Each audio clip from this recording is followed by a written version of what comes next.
What's up, YouTube? I'm back with another video. So, today's video, I need to talk about something that I hope that two certain individuals out there that will hopefully see this video. Mr. CM Punk, or shall I say, Phillip Brooks, and his wife, April Mendez Brooks. I need to honestly come up on here and share my testimony of why,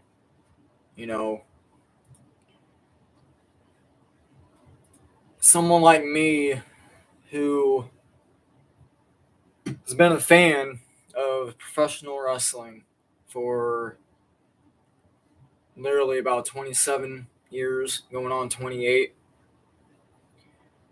I've followed your career, Phillip. I've followed it ever since you were in Ring of Honor, man. And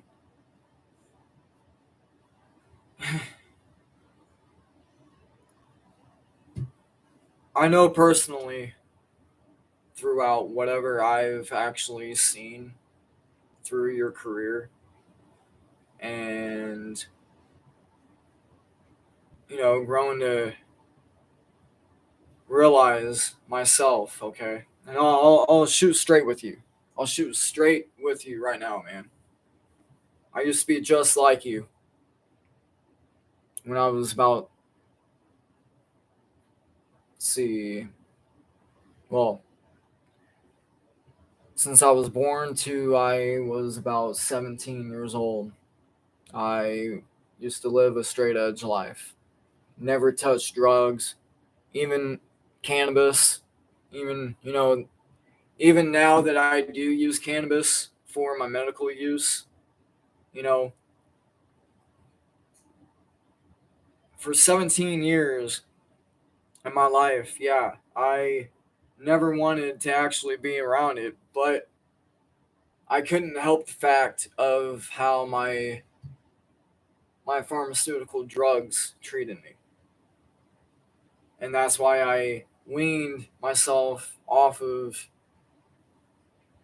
taking pharmaceutical drugs and using cannabis for my medical, use for my mental health.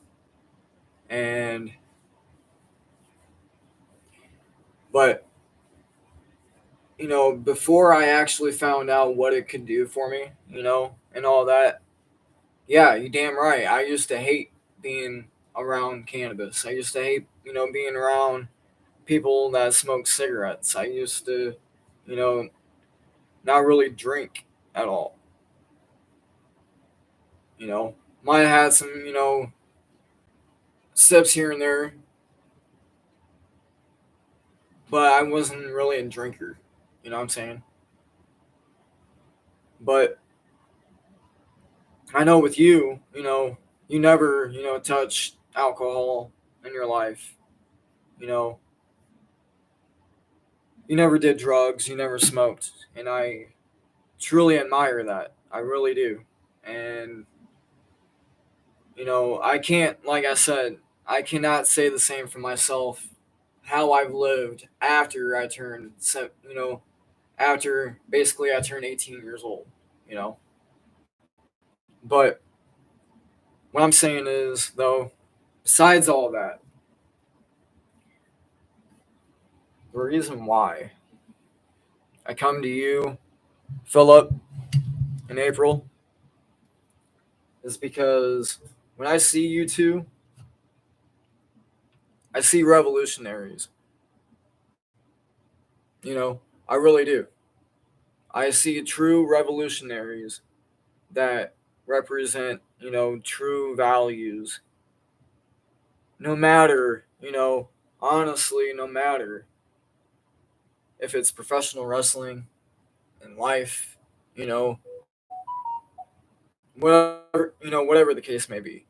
But, you know, I come to you guys because I know with my knowledge with professional wrestling and how I could intuitively, you know what I'm saying, be able to uh, just and know what I could do to work with you guys. And on, a professional note or whatever, you know what I'm saying?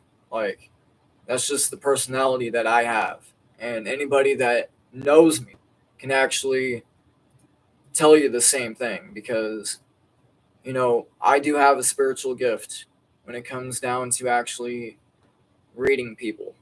And I don't mean that out of boasting or, being prideful out of that. I just know how I am around people. You know what I'm saying? And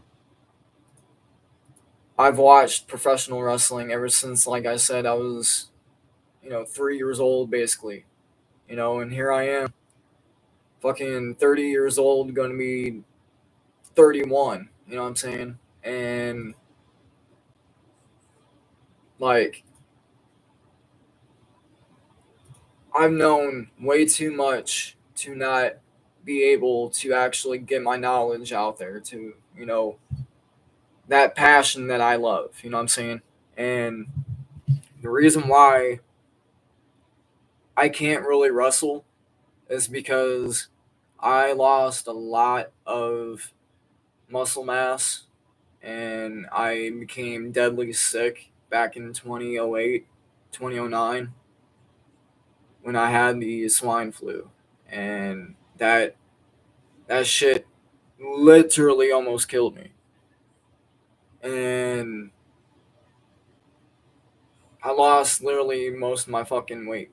I After that was all said and done, I was literally weighing maybe about 75 pounds. And I had to slowly regain my weight back. You know what I'm saying? And my height is 5'8", and I'm supposed to be actually weighing about 140, 150, and I'm still, on the margarine between 130 to about 140.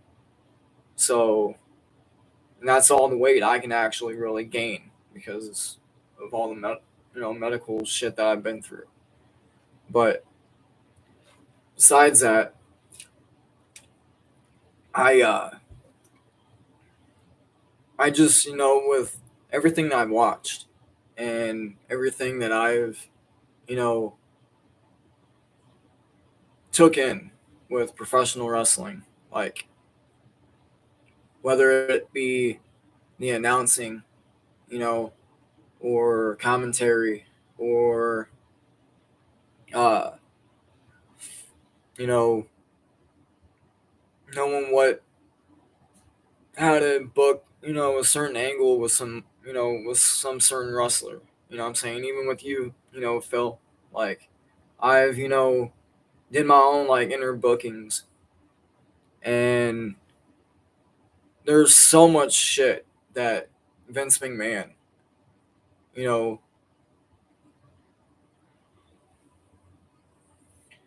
it pisses me off.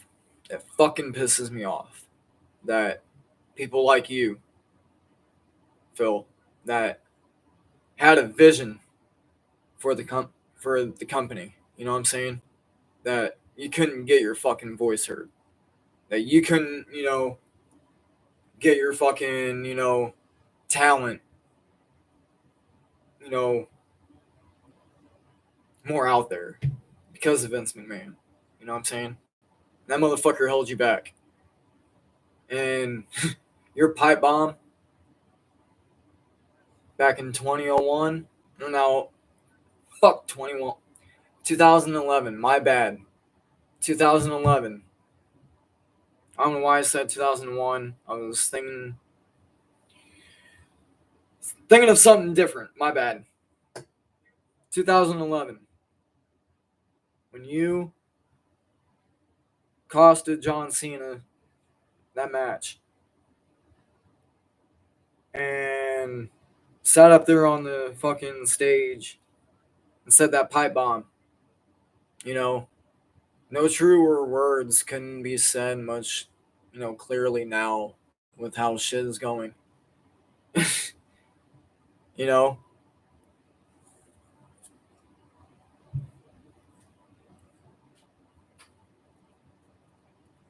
but all I gotta say is, man, like I've had these same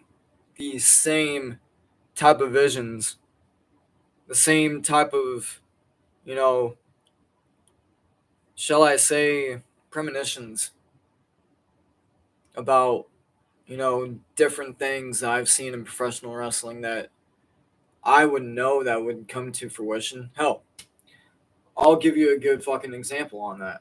All right. And this might be pretty scary, but ever since I first seen The Undertaker when I was a kid, you know, I seriously knew through however long I was going to see this guy, be in wrestling, that the day that he was going to retire was basically the same time span, at least within the year of my dad passing away. Because I don't know why I had that premonition, to be honest with you. I really don't. I can't put a finger or put a thought to my mind to why I had a premonition like that. But that premonition came true because Undertaker, Mark Calloway, had his last match at WrestleMania the same year that my dad passed away in 2020. And it's crazy because that same year too, man, is when my mentor at the time that I was trained by a little bit to give me the feel of actually being inside of a wrestling ring. Late great Tracy Smothers.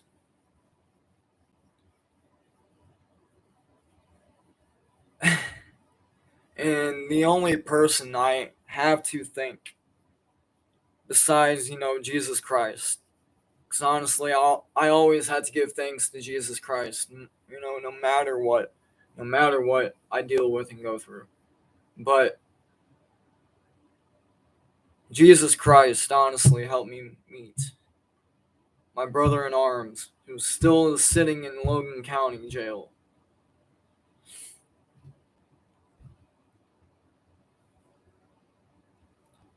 My brother Matt was the one to help me pursue more with you know, my passion with professional wrestling. And thanks to him, I got to meet Tracy Smothers and Bobby Eaton. And at one time, I actually met Cowboy Bob Orton, which I wish he's doing, I wish him the best. And I hope, he's doing really good for himself. And my prayers and all, my thoughts and prayers are always with, him and Randy and all that. Because, I mean, they are really cool people. You know what I'm saying? But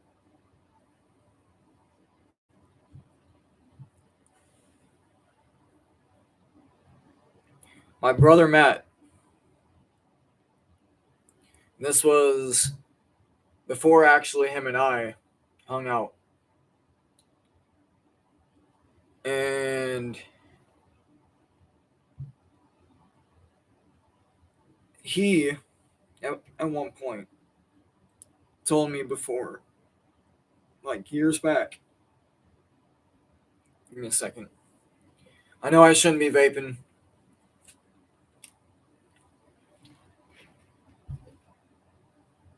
Anyway,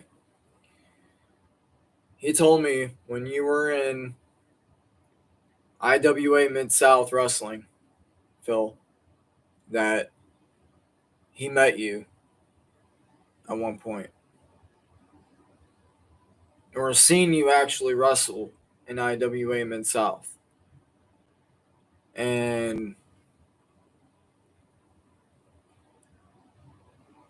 you know, I knew about you a bit when you were in the independent scene. Like with ROH, you going into TNA, and basically, you know, going from there. Uh,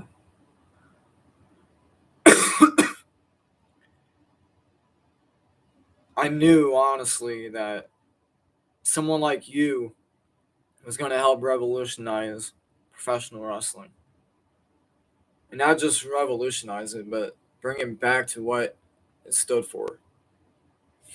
And then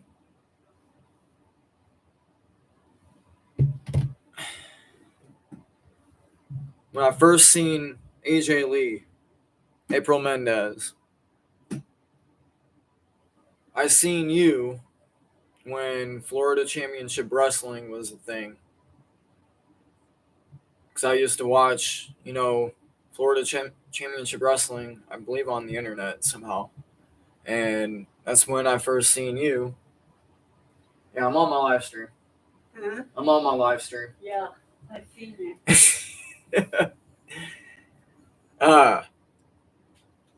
I seen you, you know, with Florida Championship Wrestling going through fucking NXT. And I knew, like, some sort of reason, like, how or why I knew this, but I knew that you were going to be a woman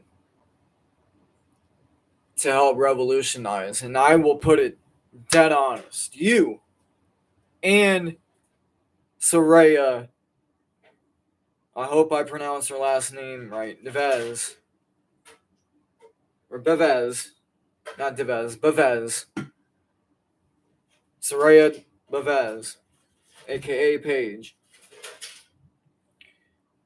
You know, you two actually helped revolutionize the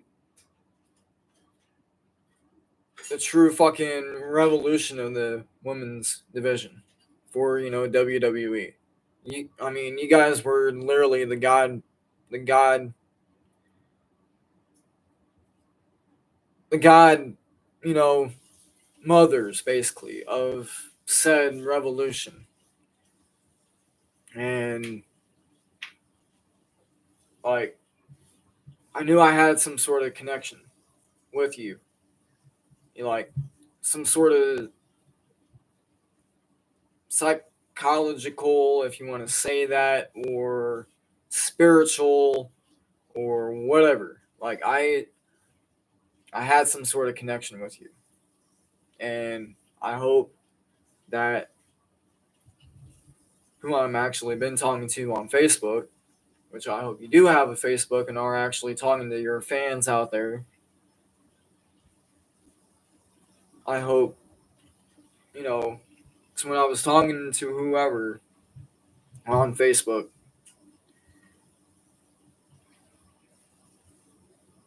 it struck me weird because I don't know how anybody else would know the fact that you weren't taking your meds when you were batshit crazy in WWE. I mean, only a select few people, if not you yourself, would know that. So I hope that you were actually talking to me on Facebook, which would be fucking awesome. But anyway, All I'm saying is you give me around the right people, and I could show you what the hell I'm about. And I'd put that to my grave. You put me around the right people, and I'll show you what I'm about. Because I don't just preach just, to talk out of my ass. You know what I'm saying? Like,